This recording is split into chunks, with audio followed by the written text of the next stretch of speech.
Masayang ibinahagi ng aktres na si Kim Domingo ang ilang sweet photos kasama ang kanyang non-showbiz na Thai boyfriend, na ngayon lamang niya ipinakilala sa publiko matapos ang 3 taon nilang relasyon.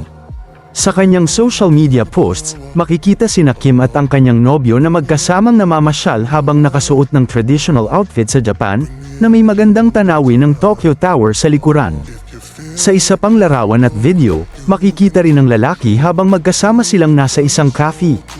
Kalakip ng post ay isang makahulugang mensahe ni Kim na nakasulat sa Thai, "No matter how loud the world is, you'll always be my quiet place.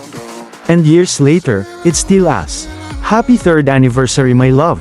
Ayon sa mga ulat, ito ang kauna-unahang pagkakataon na hayagang inamin ng aktres ang kanyang relasyon.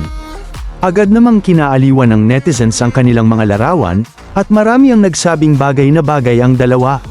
May ilang tagahanga rin na nagsabing matagal na nilang nakikitang kasama ni Kim ang naturang lalaki sa ilang biyahe at public appearances. Ayon sa ilang netizens, Jay o James umano ang tawag sa boyfriend ng aktres, bagamat hindi pa ito kinukumpirma ni Kim. Lumabas din ang mga haka-haka na tila sagot ito ni Kim sa mga kumalat na blind item at intriga kamakailan na nag-uugnay sa kanya sa isang politiko. Dahil dito, marami ang naniniwalang nais lamang linawin ng aktres ang tunay na estado ng kanyang love life.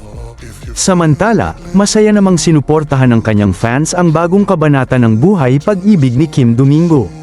Marami ang humanga sa pagiging pribado ngunit matatag ng kanilang relasyon, at umaasang magtutuloy-tuloy pa ang pagmamahalan ng aktres at ng kanyang Thai boyfriend.